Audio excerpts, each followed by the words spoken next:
सामान्य है। 77 साल के अमिताभ बच्चन ने खुद कोरोना पॉजिटिव होने की जानकारी दी। अमिताभ बच्चन ने अपने ट्वीट में लिखा, मुझे कोरोना पॉजिटिव पाया गया है, अस्पताल में शिफ्ट कर रहे हैं। अस्पताल अथॉरिटीज को सूचित कर रहा है। परिवार और बाकी स्टाफ टेस्ट करवा रहे हैं। जांच के नतीजों का इंतजार है। पिछले 10 दिनों में जो भी मेरे करीब रहे हैं उन सभी से निवेदन है कि अपना टेस्ट करवा लें। अभिषेक बच्चन ने भी अपने कोरोना संक्रमित होने की जानकारी ट्वीट करके साझा की है। अभिषेक ने अपने ट्वीट में लिखा, मुझे और मेरे पिता को आज कोरोना पॉजिटिव पाया गया। हम दोनों में बहुत ही हल्के लक्षण पाए गए थे और हमें अस्पताल में भर्ती कर लिया गया है। हमने सभी जरूरी अथॉरिटीज को इसकी जानकारी दे दी है और हमारे परिवार और बाकी स्टाफ का टेस्ट किया जा रहा है। मैं सभी से निवेदन करता हूं कि धैर्य बनाए रखें और पैनिक नहीं हों। नानावटी अस्पताल प्रशासन ने बताया है कि अमिताभ बच्चन का ऑक्सीजन लेवल 95 पाया गया है। उनका एंटीजन रैपिड टेस्ट पॉजिटिव पाया गया। अब उनका एंटीबॉडी टेस्ट हुआ है, जिसकी रिपोर्ट आज आ सकती है। अस्पताल प्रशासन ने बताया कि अमिताभ और अभिषेक की सेहत फिलहाल ठीक है। महाराष्ट्र के स्वास्थ्य मंत्री राजेश टोपे ने आज तक के साथ बातचीत में बताया कि अमिताभ बच्चन कोरोना पॉजिटिव तो हैं, लेकिन उनमें एसिम्प्टोमेटिक लक्षण हैं। उन्होंने बताया कि अमिताभ और अभिषेक को हल्का बुखार था, जिसके बाद उनका कोरोना टेस्ट किया गया था। उन्होंने कहा कि उम्मीद है कि 7 दिन के भीतर दोनों के ठीक होकर वापस लौटने की उम्मीद की जा सकती है। राजेश टोपे ने कहा है कि रोजाना अस्पताल की तरफ से हेल्थ बुलेटिन जारी किया जाएगा, क्योंकि उनके करोड़ों फैंस इस बारे में चिंता करेंगे। जैसे ही बिग बी के कोरोना पॉजिटिव मिलने की खबर आई, पूरे देश में उनके जल्दी स्वस्थ होने की दुआएं मांगी जाने लगी। केंद्रीय स्वास्थ्य मंत्री डॉक्टर हर्षवर्धन ने आज तक से बातचीत करते हुए उनके जल्द स्वस्थ होने की कामना की। बीजेपी नेता ज्योतिरादित्य सिंधिया ने ट्वीट कर लिखा कि मैं आपके जल्द स्वस्थ होने की प्रार्थना करता हूँ, कृपया अपना ध्यान रखिए। पश्चिम बंगाल की मुख्यमंत्री ममता बनर्जी ने ट्वीट कर अमिताभ बच्चन के लिए दुआ मांगी। उन्होंने ट्वीट कर लिखा कि अमिताभ बच्चन के कोरोना पॉजिटिव होने की खबर पर बेहद दुखी हूँ। उन्हें शक्ति मिले और जल्द स्वस्थ हों, इसके लिए प्रार्थना करती हूँ। फिल्मी दुनिया के तमाम सितारों ने ट्वीट कर बिग बी के जल्द स्वस्थ होने की प्रार्थना की। फिल्म अभिनेता परेश रावल ने लिखा कि जल्द स्वस्थ हो जाइए सर, ईश्वर आप पर कृपा करें। फिल्म अभिनेत्री रवीना टंडन ने लिखा कि आपके जल्द सेहतमंद होने के लिए दुआएं और शुभकामनाएं भेज रही हूं। फिल्म अभिनेता बोमन ईरानी ने भी बिग बी के जल्द सेहतमंद होने के लिए ट्वीट कर दुआएं भेजी। उन्होंने लिखा कि आप एक योद्धा हैं सर, जल्द स्वस्थ हो जाइए। बिग बी क्रिकेट के बड़े फैन और फॉलोअर भी हैं। वो अक्सर क्रिकेट पर कुछ न कुछ बोलते रहते हैं। महान क्रिकेटर सचिन तेंदुलकर ने भी ट्वीट कर बिग बी के जल्द स्वस्थ होने के लिए दुआएं मांगी। उन्होंने लिखा कि अमित जी अपना ध्यान रखिए, आपके अच्छे स्वास्थ्य और जल्द ठीक होने की प्रार्थना करता हूं।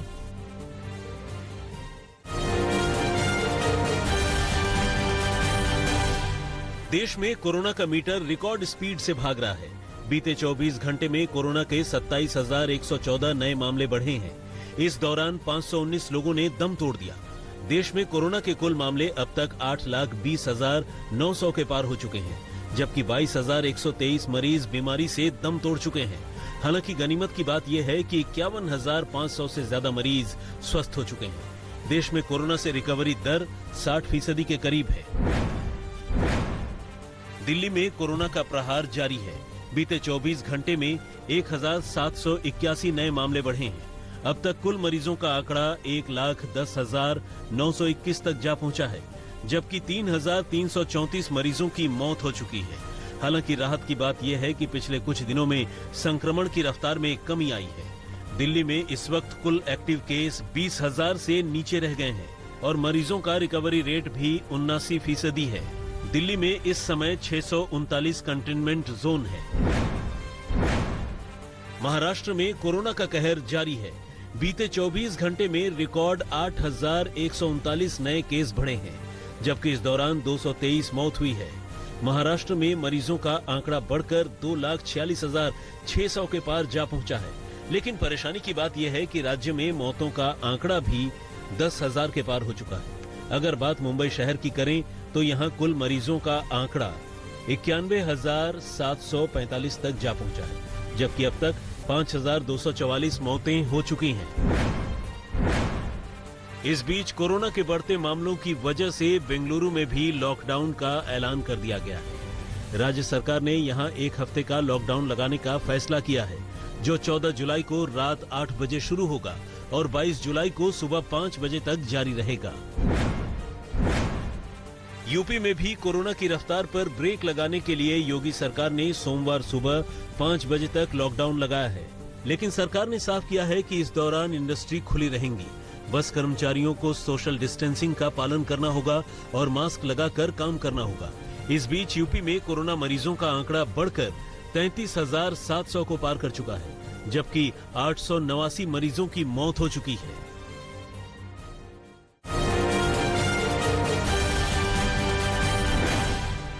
गुजरात कांग्रेस ने हार्दिक पटेल को बड़ी जिम्मेदारी सौंपी है। हार्दिक पटेल को गुजरात प्रदेश कांग्रेस कमेटी का कार्यकारी अध्यक्ष चुना गया है। वहीं अमित चावड़ा गुजरात कांग्रेस के अध्यक्ष हैं। कार्यकारी अध्यक्ष नियुक्त किए जाने के बाद आज तक से खास बातचीत में हार्दिक पटेल ने कहा कि उनका टारगेट 2022 में गुजरात में 120 सीटों के साथ सरकार बनाना है। अब गुजरात की 6 करोड़ जनता सरकार के सामने लड़ने के लिए तैयार है और आने वाले दिनों में यानी कि 2022 में हम गुजरात में 120 सीटों के साथ सरकार बनाएंगे। ये आज तक के सामने गुजरात और देश के सामने मेरा वादा है। कांग्रेस में एक बार फिर से पार्टी की कमान राहुल गांधी को देने की मांग की गई है। सोनिया गांधी के साथ बैठक के दौरान कांग्रेस के कई नेताओं ने राहुल गांधी से पार्टी की कमान संभालने का आग्रह किया। वीडियो कॉन्फ्रेंसिंग के जरिए इस बैठक का आयोजन किया गया था। राजस्थान कांग्रेस में गुटबाजी की खबरों के बीच मुख्यमंत्री अशोक गहलोत ने सचिन पायलट पर बड़ा बयान दिया है। गहलोत ने कहा कि राजनीति में मतभेद का होना गलत बात नहीं है। अशोक गहलोत ने माना कि पार्टी में कुछ लोग सचिन पायलट को सीएम बनाना चाहते हैं। हालांकि उन्होंने ये भी कहा कि हर किसी को सीएम बनने की चाहत होती है। राजस्थान में स्पेशल ऑपरेशन ग्रुप ने बीजेपी के 2 नेताओं को गिरफ्तार किया है। इन पर कांग्रेस के विधायकों को लालच देने का आरोप है। वहीं हॉर्स ट्रेडिंग में 3 निर्दलीय विधायकों के खिलाफ एसीबी ने एफआईआर दर्ज की है। पुलिस ने फोन कॉल की टेप का हवाला दिया है। एसओजी अब राजस्थान के मुख्यमंत्री अशोक गहलोत और उप मुख्यमंत्री सचिन पायलट का भी बयान दर्ज करेगी। इसके लिए एसओजी ने गहलोत और पायलट से समय भी मांगा है। हालांकि निर्दलीय विधायक रमीला खड़िया ने किसी भी तरह की फोन पर बातचीत से इनकार किया है। वहीं बीजेपी ने मामले को कांग्रेस की अंदरूनी कलह बताया है। आज मध्य प्रदेश में मंत्रियों के विभागों का बंटवारा हो सकता है, जिसका ऐलान कल मुख्यमंत्री शिवराज सिंह चौहान ने किया था। शिवराज ने दिल्ली में पार्टी के आला नेताओं से इस संबंध में निर्देश भी मांगे हैं। कुल 28 नए मंत्रियों को 2 जुलाई को शपथ दिलाई गई थी। हालांकि 1 हफ्ते से ज्यादा समय बीत जाने के बाद भी अब तक विभागों का बंटवारा नहीं हो पाया है।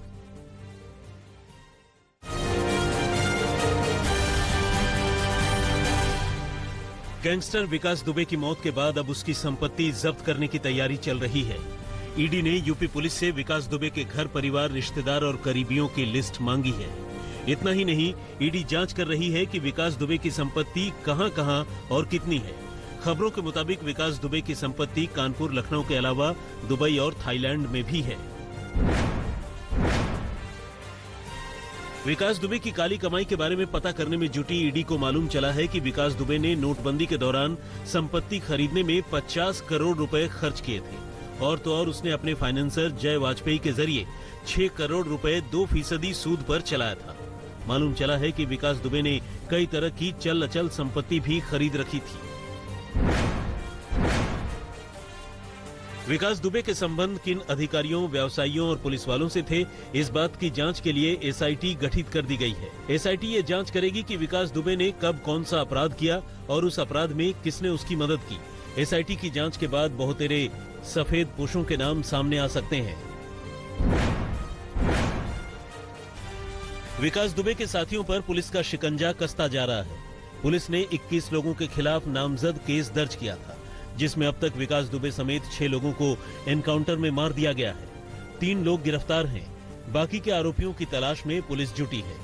एडीजी प्रशांत कुमार ने कहा है कि पुलिस की कोशिश है कि जल्द से जल्द वांटेड आरोपियों को गिरफ्तार किया जाए और उनके खिलाफ सबूत पेश करके चार्जशीट दाखिल की जाए, ताकि पकड़े गए आरोपियों को अदालत सजा दे सके। विकास दुबे के गांव बिकरू में सुरक्षा कर्मियों ने जमावड़ा लगाया हुआ है। पुलिस गांव में मुनादी करके गांव वालों के भीतर से विकास दुबे का डर खत्म कराने की कोशिश में जुटी है। गांव वालों से अपील भी कर रही है कि 2 जुलाई को पुलिस कर्मियों के जो हथियार लूटे गए थे, अगर वो हथियार किसी के पास हो तो वो पुलिस के हवाले कर दे। महाकाल मंदिर के 10 कैमरों की तस्वीरें सामने आई हैं। इन 10 कैमरों में विकास दुबे दिख रहा है। कैमरों के सामने विकास दुबे ऐसे घूम रहा है जैसे उसने कुछ किया ही नहीं है। विकास दुबे निश्चिंत होकर महाकाल के दर्शन करता हुआ दिख रहा है। 10वें कैमरे में दिख रहा विकास दुबे बाहर निकलने के बाद ही चिल्लाने लगा था कि वो विकास दुबे है, कानपुर वाला। विकास दुबे के गैंग पर तो पुलिस कार्रवाई कर रही है, मगर अब यूपी में मोस्ट वांटेड अपराधियों पर भी शिकंजा कसना शुरू हो गया है। यूपी में 33 अपराधियों की एक लिस्ट बनाई गई है, जिसमें मुख्तार अंसारी, अतीक अहमद, ब्रिजेश सिंह और बबलू श्रीवास्तव जैसे कुख्यात गैंगस्टर के नाम दर्ज हैं। कानपुर में एक समारोह में विकास दुबे और उसका नाती अंकुर मस्ती में डांस करते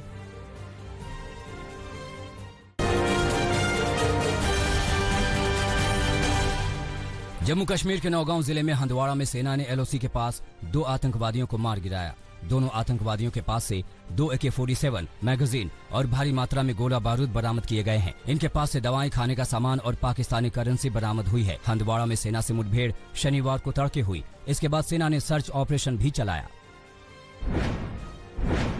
शनिवार को भारतीय सेना के एक अधिकारी ने दावा किया कि पाकिस्तान के लॉन्चिंग पैड में करीब 250 से 300 आतंकवादी मौजूद हैं, जिनमें कुछ विदेशी भी हैं। बर्फबारी का सीजन शुरू होने में अभी 4 महीने बाकी हैं। पाकिस्तान उससे पहले ही इन्हें कश्मीर घाटी में भेजना चाहता है। इसी वजह से बीते कुछ दिनों से लगातार सीजफायर उल्लंघन कर रहा है। एलएसी में चीन का दिमाग धीरे धीरे ठिकाने पर आ रहा है। पैंगोंग त्सो में सैटेलाइट तस्वीरें बताती हैं कि चीन की सेना यहां पर भी पीछे हटने लगी है। हाई रेजोल्यूशन सैटेलाइट तस्वीरें स्काई सेट सैटेलाइट से 10 जुलाई को ली गई हैं और आज तक ने एक्सपर्ट्स की मदद से इन तस्वीरों का अध्ययन किया है। ये तस्वीरें बताती हैं कि चीनी सेना पैंगोंग त्सो के फिंगर 4 क्षेत्र से फिंगर 5 क्षेत्र की ओर चली गई है। उसके टेंट, नाव और दूसरे साजो सामान कम दिखाई पड़ रहे हैं। भारत शुरू से ही ये कहता रहा है कि चीनी सेना को 5 मई से पहले की स्थिति बहाल करनी होगी और फिंगर 8 तक लौटना होगा। राष्ट्रीय सुरक्षा सलाहकार अजीत डोभाल और चीन के विदेश मंत्री के बीच बातचीत के बाद से चीनी सेना को गलवान घाटी के पेट्रोलिंग पॉइंट 14 से पेट्रोलिंग पॉइंट 15 और 17A तक पीछे हटना पड़ा था। इसके बाद चीनी सेना गोगरा और हॉट स्प्रिंग से 2 किलोमीटर पीछे चली गई थी। सूत्रों के मुताबिक यहां कोर कमांडर स्तर की एक और बैठक जल्द ही हो सकती है, जिसमें सेनाओं के पीछे हटने के हालात की समीक्षा होगी।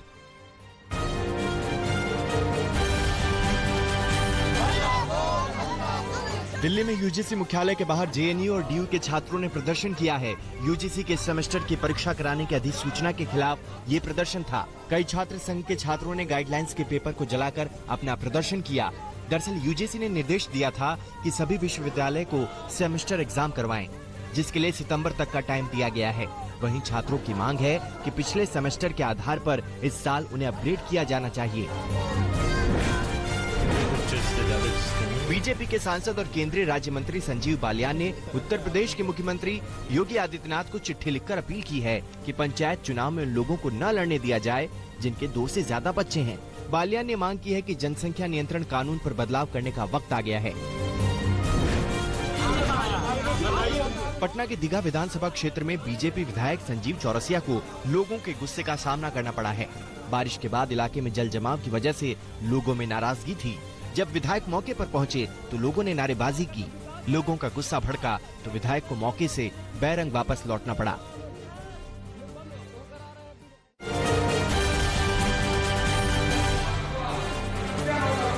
नोएडा के होशियारपुर इलाके में एक मकान से पति पत्नी की लाश मिलने से हड़कंप मच गया। ज्यादा दहलाने वाली बात यह रही कि पंखों से लटके शवों के पास 8 महीने का मासूम बच्चा रोता बिलखता मिला। दोनों की मौत को काफी वक्त बीत चुका था क्योंकि शवों से बदबू आनी शुरू हो गई थी। पुलिस के मुताबिक मामला आत्महत्या का लग रहा है, लेकिन कोई सुसाइड नोट बरामद नहीं हुआ है।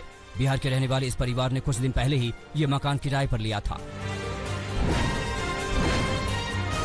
जोधपुर का एक युवक राष्ट्रपति के साथ अपनी फर्जी फोटो सोशल मीडिया पर पोस्ट करने के जुर्म में सलाखों के पीछे पहुंच गया। झूठा रुतबा और सुर्खियां बटोरने के लिए इस युवक ने राष्ट्रपति के हाथों सम्मान पाते किसी दूसरे शख्स की फोटो को एडिट करके अपनी फोटो लगा दी, लेकिन ये फोटो वायरल होने पर पुलिस तक पहुंच गई और जांच में युवक की पोल खुल गई। सूरत में करोड़ों की जमीन के विवाद में बीजेपी पार्षद पर हुई फायरिंग के मामले का खुलासा हो गया है। पुलिस ने मामले के 2 आरोपियों को गिरफ्तार कर लिया है। पूछताछ में आरोपियों ने बताया कि पार्षद की हत्या के लिए लंदन से 8 लाख की सुपारी दी गई थी। 6 जुलाई को हुए हमले में बीजेपी पार्षद भरत वघासिया बाल बाल बच गए थे। सूरत में एक महिला ने अपने नवजात बच्चे के साथ नदी में छलांग लगा दी। आसपास के लोग भी दोनों को बचाने के लिए तुरंत पानी में कूद गए। रेस्क्यू ऑपरेशन में महिला को तो बचा लिया गया, लेकिन बच्चे की मौत हो गई। बच्चे का जन्म 20 दिन पहले ही हुआ था और वो अस्पताल में भर्ती था। अस्पताल से छुट्टी मिलने के बाद महिला उसे लेकर घर लौट रही थी। इसी दौरान रास्ते में उसने ये कदम उठा लिया।